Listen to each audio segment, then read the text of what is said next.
أما بعد فقد قال الله سبحانه تبارك وتعالى في كتابه المبين وهو أصدق القائلين بسم الله الرحمن الرحيم إنا أنزلناه في ليلة القدر وما أدراك ما ليلة القدر صلوات اللهم صل على محمد وعلى آل محمد.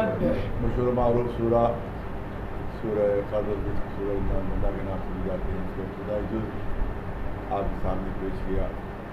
اس میں اعلان ہو رہا ہے کہ ہم نے اس قرآن کو انا انزلناہ فی لیلۃ القدر، ہم نے اس قرآن مجید کو شب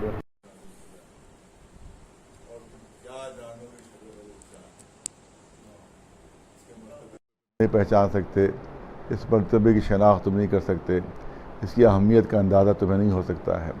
دیکھو یہ لیلہ قدر وہ ہے، یہ شب قدر وہ ہے جو 1000 مہینوں سے افضل ہے.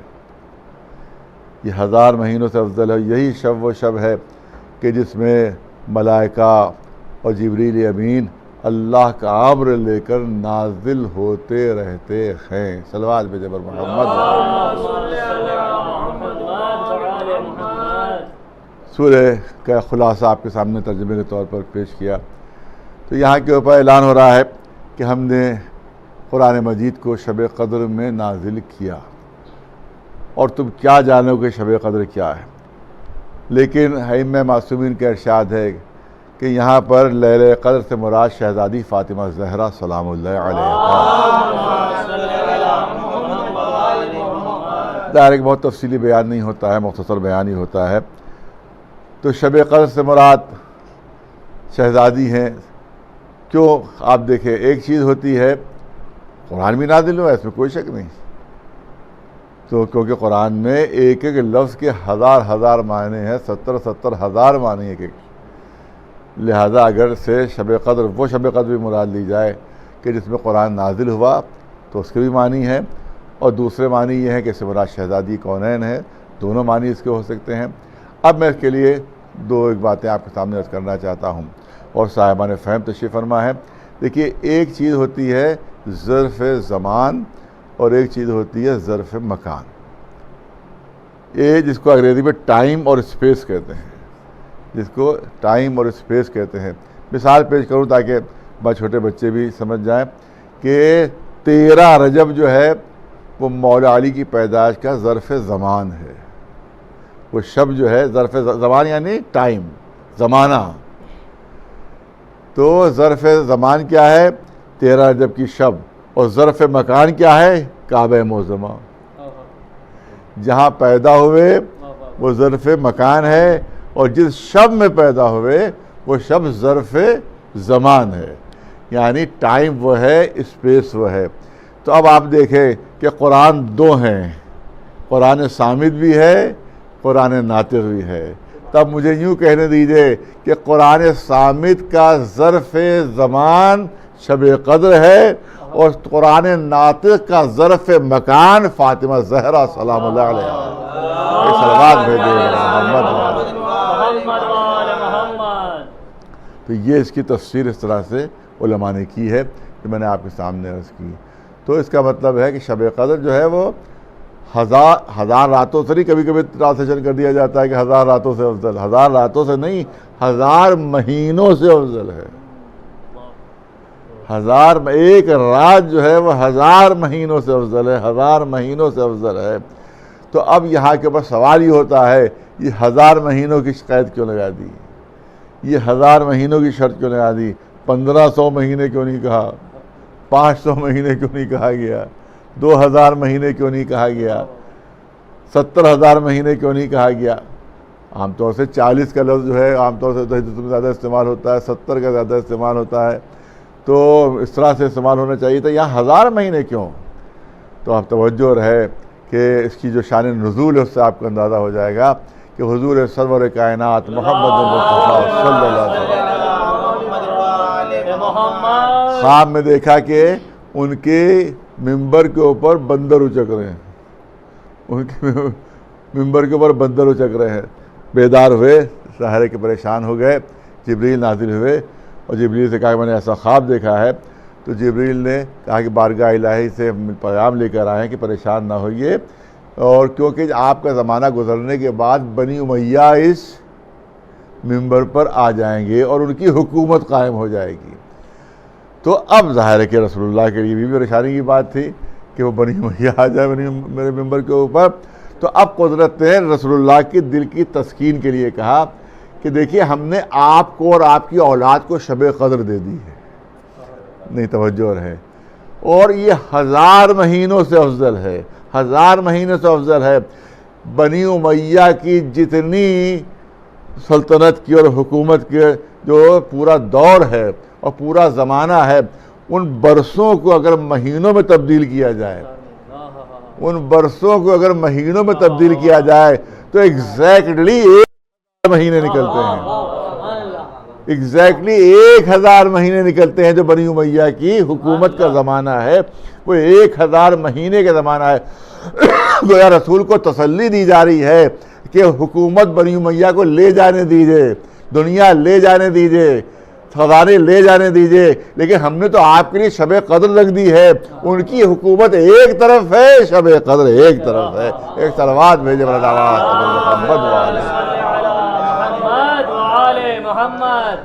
اور بھی مسئلے اس سے حل ہوتے ہیں، اور وہ مسئلہ کیا حل ہوتا ہے؟ آپ دیکھیں کہ جو یہ کچھ لوگ ہیں جو حضور سرور کائنات محمد مصطفیٰ صلی اللہ علیہ وسلم کے لیے کہ عجیب و غریب نظریہ ایک رکھتے ہیں، اور وہ ہے مسلمانوں واقعی نظریہ ہے کہ رسول میں اور ہم میں کوئی فرق نہیں ہے، رسول میں اور ہم میں کوئی فرق نہیں ہے، اور رسول جو ہے وہ بالکل ہمارے ہی جیسے ہیں۔ یہ ہے ایک فرقہ، مختصر اگرچہ ہے فرقہ لیکن پھر بھی ہے فرقہ، اور حکومت کی سپورٹ حاصل ہے، ان کی دولتوں کی سپورٹ حاصل ہے، کو جس کی وجہ سے بڑے بڑے دولت مند جو ہے وہ سب اس فرقے سے متعلق ہو جاتے ہیں۔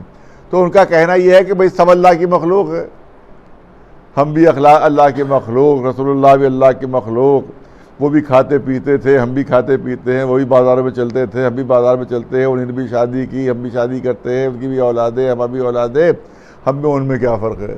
بس صرف یہی کہ وہ بائی چانس ان کے اوپر قرآن نازل ہو گیا تھا، اتفاق سے قرآن نازل ہو گیا اور انہوں نے قرآن ہم تک پیش کر دیا، لہذا اس میں کوئی فضیلت نہیں ہے ان کی، کیونکہ بالکل ہمارے ہی جیسے ہیں، ہمارا خالق بھی اللہ، ان کا خالق بھی اللہ، ان کے بھی بابا آدم ہے اور ہمارا بھی باپ جو ہے آدم ہے، ہمیں ان میں کیا فرق ہے؟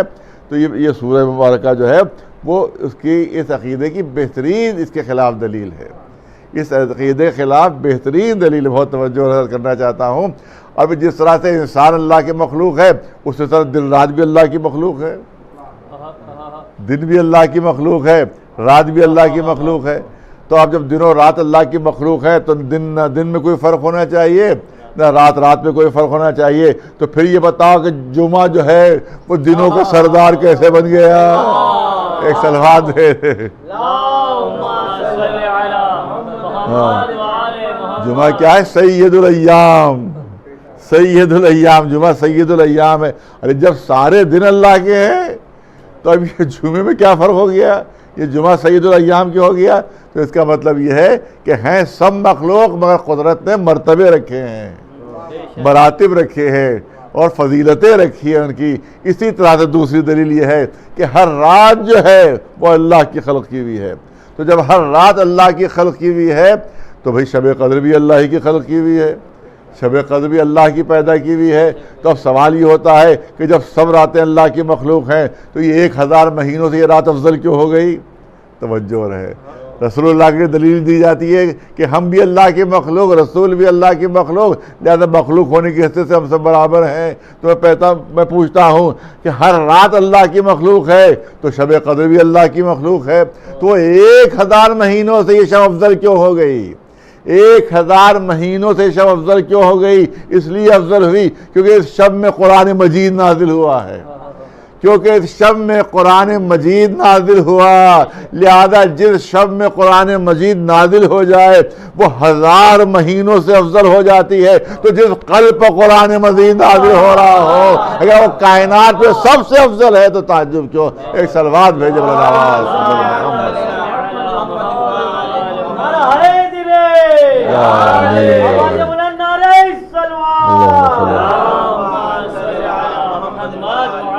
تنزل الملائکۃ والروح، یہ وہ شب ہے کہ جس میں ملائکہ نازل ہوتے رہتے ہیں اور جبریل بھی نازل ہوتے رہتے ہیں۔ یہ کہاں سے آ گیا ہوتے رہتے ہیں؟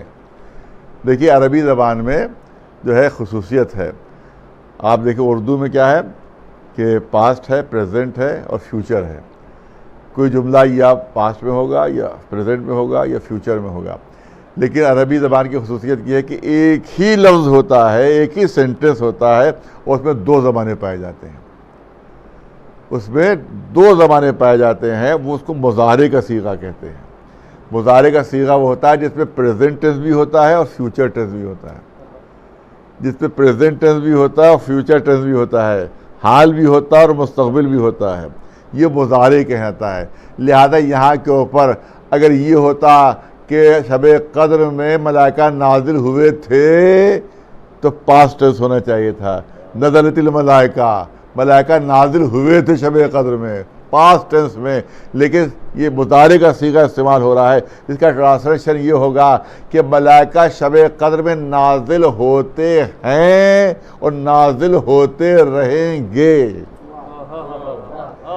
یعنی جب تک قرآن مجید موجود ہے، جب تک قرآن میں سورہ انا انزلنا موجود ہے، جب بھی شب قدر آئے گی ملائکہ بھی نازل ہوں گے، جبریل بھی نازل ہوں گے، اور یہ کلام کرنے والا کون ہے؟ رسول نہیں ہے، اللہ ہے۔ اس کا مطلب یہ سلسلہ قیامت تک جاری رہے گا، ملائکہ بھی اللہ کا امر لے کر نازل ہوتے رہیں گے، جبریل بھی اللہ کا امر لے کر نازل ہوتے رہیں گے۔ اے مسلمان علماء، پبلک سے سوال نہیں، عوام سے سوال نہیں ہے، بلکہ مسلم علماء سے سوال ہے، یہ بتاؤ یہ ملائکہ کہاں آتے ہیں؟ دہلی کی جامع مسجد میں آتے ہیں یا لکھنؤ کے کسی مدرسے میں آتے ہیں؟ کہاں آخر یہ ملائکہ آتے ہیں؟ جبریل کہاں آتے ہیں؟ اور اعلان ہو رہا ہے کہ امر لے کر آتے ہیں، امر لے کر آتے ہیں۔ اس کا مطلب یہ ہے کہ آج بھی کوئی صاحب الامر موجود ہے اور قیامت تو کوئی صاحب الامر موجود رہے گا۔ ایک صلوات بھیجے بڑا دعوات محمد والے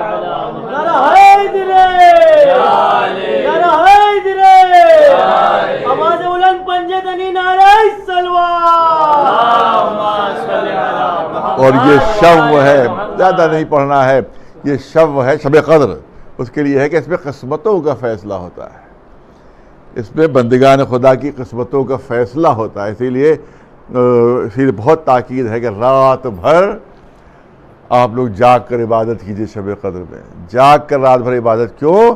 کیونکہ کہیں سو گئے تو قسمت بھی نہ سو جائے، کہیں آپ کا وقت بھی نہ سو جائے، کہیں جاگتے رہیے، جاگتے رہیے تاکہ آپ کی قسمت بھی جاگتی رہے، آپ کا وقت بھی جاگتا رہے۔ تو شب قدر وہ ہے کہ جس میں مومنوں کی قسمت کا فیصلہ ہوتا ہے، مسلمانوں کی قسمت کا فیصلہ ہوتا ہے، اور ایک شب وہ آئی کہ جس میں اسلام کی قسمت کا فیصلہ ہوا، جس میں اسلام کی قسمت کا فیصلہ ہوا، وہ آج کی شب ہے جس کو شب عاشور کہا جاتا ہے، جس میں آقا حسین نے اپنے چاہنے والوں کی محبت کا امتحان لیا ہے۔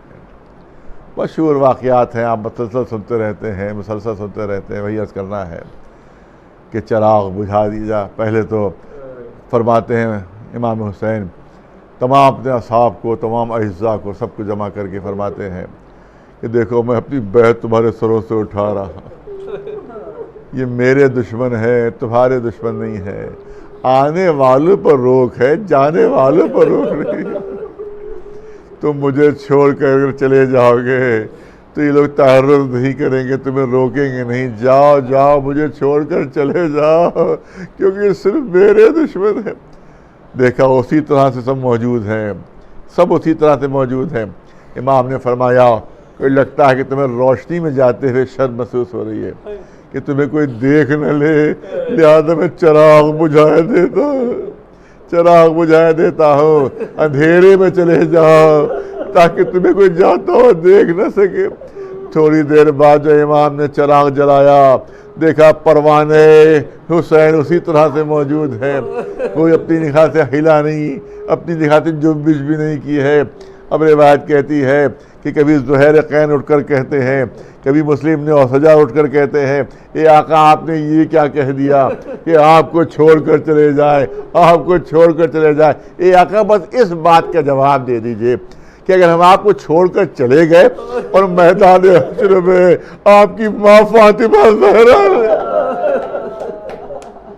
ہم سے پوچھ لیا کہ میرے لال حسین کو دشمنوں میں اکیلا چھوڑ کر کیوں چلے آئے تھے، آقا یہ بتا دیں کہ ہم آپ پھر جواب کیا دیں گے؟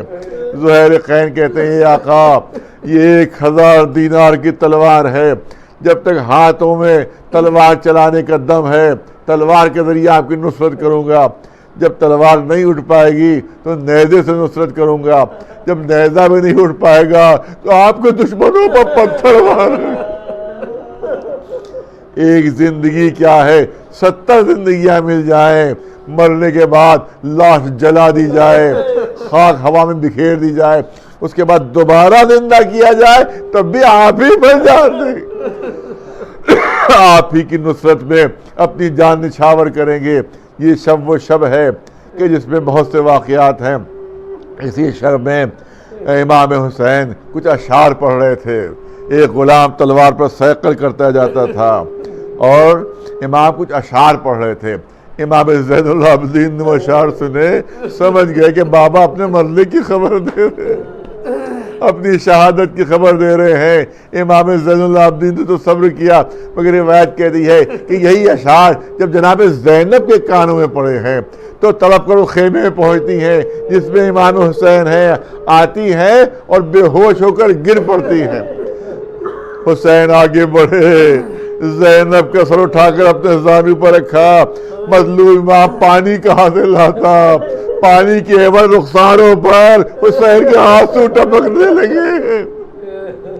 زینب کو ہوش آیا، اے بہن زینب یہ آپ کا کیا حال ہو رہا ہے؟ آپ تو بے ہوش ہو گئیں۔ کہا بھیا آپ کی زبان سے ایسے حسرتناک اشعار مجھ سے برداشت نہیں ہو سکے۔ کہا اے بہن زینب آپ ہی کو سب کو سنبھالنا ہے، میری شہادت کے بعد آپ ہی سردار لشکر ہوں گی، آپ ہی سردار قافلہ ہوں گی، آپ ہی کو سب کو سنبھالنا ہے۔ کہا دل کو کیسے سنبھالوں؟ کہا آپ نے نانا کی وفات پر صبر کیا، باپ کی وفات پر صبر کیا، ماں کی شہادت پر صبر کیا، بھائی شہید ہوئے اس پر صبر کیا، جب میں بھی شہید ہو جاؤں تو اے بہن زینب صبر کرنا، دیکھو سر کے بال نہ کھولنا، دیکھو اگر تم بے چین ہو گئی تو زین العابدین کو کون سنبھالے گا، میری ننھی سی بچی سکینہ کو کون سنبھالے گا؟ جناب زینب فرماتی ہیں اے بھیا آپ نے سچ کہا، میں نے نانا کی وفات پر صبر کیا، مگر دیکھیے تو بابا علی موجود تھے، ماں فاطمہ زہرا موجود تھی، حسن حسین سے بھائی موجود تھے، مجھے صبر آ گیا۔ جب ماں دنیا سے رخصت ہوئی تو بہت تڑپی اور بہت بے چین ہوئی، مگر دل کو سنبھال لیا کہ ابھی علی صاحب باپ موجود ہے۔ لیکن جب علی کی شہادت ہوئی، بابا کی شہادت ہوئی تو صبر نہیں آ رہا تھا، مگر دل کو تسلی دے لی کہ ابھی حسن سا بھائی موجود ہے، ابھی حسین سا بھائی موجود ہے۔ اور جب حسن کے جگر کے ٹکڑے تکڑے گرتے تھے صبر نہیں آ رہا تھا، مگر کسی نہ کسی طرح سے دل کو سمجھا لیا کہ ابھی تمہارا حسین جیسا بھائی موجود ہے۔ اے بھیا آپ بھی اپنی شہادت کی خبر دے رہے ہیں، ارے دل کو میں کیسے سنبھالوں؟ ایسا لگتا ہے کہ آج نانا کی وفات کا دن بھی ہے، ایسا لگتا ہے کہ مولا علی کی شہادت کا دن بھی ہے، ایسا لگ رہا آج ہی ماں بھی دنیا سے رخصت ہوئی ہیں، آج ہی بھیا حسن بھی شہید ہوئے ہیں۔ بس حضرت چند جملے عرض کرنا چاہتا ہوں۔ روایت کہتی ہے، ہلال ابن نافع روایت کرتے ہیں کہ میں نے دیکھا شب کا سناٹا تھا، شب کا سناٹا، مولا اپنے خیمے سے باہر نکلے اور ادھر دورہ کرنا شروع کیا، خیموں کے گرد گھومنا شروع کیا۔ وہ کہتے میں پیچھے پیچھے تھا کہ کسی خیمے سے آواز آئی، ہائے میری قسمت، ہائے میری قسمت۔ امام حسین اس خیمے میں داخل ہوئے، دیکھا ایک کنیز ہے جن کے سفید بال ہے سر کے، کمر جھکی ہوئی ہے، وہ کہہ رہی ہائے میری قسمت، ہائے میری قسمت۔ امام نے کہا کہ ماں فضا یہ آپ کیوں فریاد کر رہی ہیں؟ کہ میری یہاں پر کوئی اولاد موجود نہیں ہے، تمہیں آپ پر نشاور کرو۔ اب یہ حسین کا کردار ہے، یہ ان کے کردار کی بلندی۔ اے ماں فضا، یہ آپ کیا کہہ رہی؟ کیا میں آپ کا بیٹا نہیں؟ میں آپ کی طرف سے اپنی قربانی دوں گا۔ اس کے بعد ایک اور خیمے کے قریب پہنچے تو دیکھا ایک ماں ہے جو جھولا جھلا رہی ہے اور نوحہ پہنچتی جا رہی ہے کہ ہائے میرا بچہ اتنا کمزور ہے کہ گھٹنیاں بھی نہیں چل سکتا ہے، ارے میں کیا قربانی پیش کروں گی۔ حسین خیمے میں داخل ہوئے، اے رباب آپ کیا کہہ رہی ہیں؟ ارے آپ کا بیٹا ہی تو فاتح کربلا ہے، یہی تو میری مظلومیت کی سب سے بڑی دلیل ہے، یہی تو کربلا کو فتح کرے گا۔ کچھ اور آگے بڑھتے ہیں تو ایک خیمے سے کچھ گفتگو کی آواز آ رہی ہے۔ اب جو امام نے غور کیا تو دیکھا اندر جناب عباس موجود ہیں، جناب علی اکبر موجود ہیں، بس مجلس ختم ہو رہی ہے، جناب علی اکبر موجود ہے، جناب قاسم موجود ہے، جناب عباس موجود ہے۔ یہ کہا کہ جناب علی اکبر کی آواز آتی ہے، اے چچا عباس میں پہلے جان دوں گا، میں پہلے جان دوں گا، کیونکہ اگر آپ شہید ہو گئے تو میرے بابا کی قبر جھک جائے گی، تو پھر لاشیں کیسے اٹھائیں گے، لہذا میں پہلے جان دوں گا۔ جناب عباس نے فرمایا، اے شہزادی آپ نے کیا کہہ دیا؟ ارے اگر آپ دنیا سے رخصت ہو گئے تو آقا کی آنکھوں میں نور چلا جائے، لہذا میں غلام ہوں، میں غلام کی حیثیت سے پہلے جان دوں گا۔ پھر جناب قاسم کی آواز آتی ہے، اے بھیا علی اکبر، اے چچا علی اکبر، نہ میرے بھیا علی اکبر پہلے جان دے گا، نہ میرے چچا عباس آپ پہلے جان دیں گے، کیونکہ اگر بھیا علی اکبر نے جان دے دی تو چچا کی آنکھوں کو نور چلا جائے گا، اور یہ چچا عباس اگر آپ نے جان دے دی تو میرے چچا کی قبر جھک جائے گی، مگر میں یتیم ہوں، نہ کسی کی قبر کی طاقت ہو، نہ کسی کی آنکھوں کا نور ہو، لہذا پہلے میں جان دوں گا۔ یہ سن رہا تھا، حسین تڑپ کر خیمے میں داخل ہوئے، قاسم کو سینے سے لے جا لیا، اے میرے بچے قاسم، ارے میرے ہوتے ہوئے تیری زبان پر ایسے جملے آ رہے ہیں۔ بس ہزاروں مجلس ختم ہو رہی ہے۔ ہلال ابن نافع کہتے ہیں کہ میں پیچھے پیچھے امام کے تھا، امام جگہ جگہ زمین پر بیٹھ جاتے تھے اور میں نے دیکھا کانٹے چن رہے ہیں، کنکریاں چن رہے ہیں، پتھر چن رہے ہیں۔ میں نے پوچھا، اے آقا آپ یہ کیا کر رہے ہیں؟ کہا یہ وہ جگہ ہے جہاں میرے دل کے ٹکڑے زخمی ہو کر گریں گے، میں وہاں سے کانٹے ہٹا رہا ہوں، میں وہاں سے پتھر اور کنکریاں ہٹا رہا ہوں کہ میرے بچے بہت زخمی ہو گئے، کانٹا نہ چبھ جائے، کسی کنکری سے کوئی اذیت کیوں نہ ہو جائے۔ جگہ جگہ بیٹھ کر وہ کنکریاں اور کانٹے چن رہے تھے۔ یہ کہہ کہ نشیب کے قریب پہنچے، جیسے اس نشیب کے قریب پہنچے فوراً نافع کہتے مجھ سے کہا، اے نافع منہ پھیر لیجئے، آپ اپنی پشت ادھر سے کر لیجئے۔ کہا آقا یہ آپ کیوں کہہ رہے؟ کہا وہ نشیب آ گیا ہے کہ جس میں میں شہید ہوں گا۔ تو کہتے نافع پھر آپ یہ کیوں فرما رہے ہیں کہ میں اپنا منہ پھیر لوں؟ حسین کہتے میں منظر دیکھ رہا ہوں، اس نشیب میں میری ماں فاطمہ زہرا اپنے بالوں سے زمین کے کانٹے صاف کر رہی ہے کہ کہیں لال جب گرے گا میرا لال تو کوئی کانٹا نہ چبھ جائے۔ ادادار شہزادی چاہتی تھی کہ حسین کے ایک کانٹا بھی نہ چبھے، مگر تاریخ کربلا کہہ رہی ہے کہ جب حسین گھوڑے سے زمین پر گرے ہیں تو جس میں اتنے تیر لگے ہوئے تھے کہ پورا جسم تیروں پر معلق ہو گیا تھا۔ عزادارو، اب میں اس مصیبت کو آپ کے سامنے کیسے پیش کروں؟ میں مصیبت یہ پڑھ نہیں پاتا ہوں، صرف اشارے سے آپ کے سامنے پیش کرتا ہوں۔ حسین کا جسم تیروں پر معلق ہے، حسین کا جسم تیروں کا معلق ہے، شبر ملول خنجر لے کر آگے بڑھ رہا ہے۔ ارے جب تک حسین کا سر زمین سے نہ ملے اس وقت تک خنجر کام نہیں کر سکتا. لیکن ملعون دیکھ رہا ہے کہ حسین کا جسم تیروں پر معلق ہے. یہ ملعون آگے بڑھتا ہے اپنا نجس پیر حسین کی پشت کے اوپر آہستہ آہستہ حسین کا جسم تیروں پر دبنے لگا. جب زمین تک جسم پہنچا ہے تب شیر کا خنجر چلا ہے.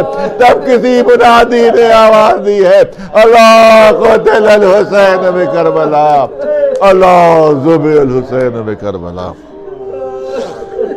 فَيَعْلَمُ الَّذِينَ ظَلَمُوا أَيَّ مُنقَلَبٍ يَنقَلِبُونَ أَلَا لَعْنَةُ اللَّهِ عَلَى الْقَوْمِ الظَّالِمِينَ.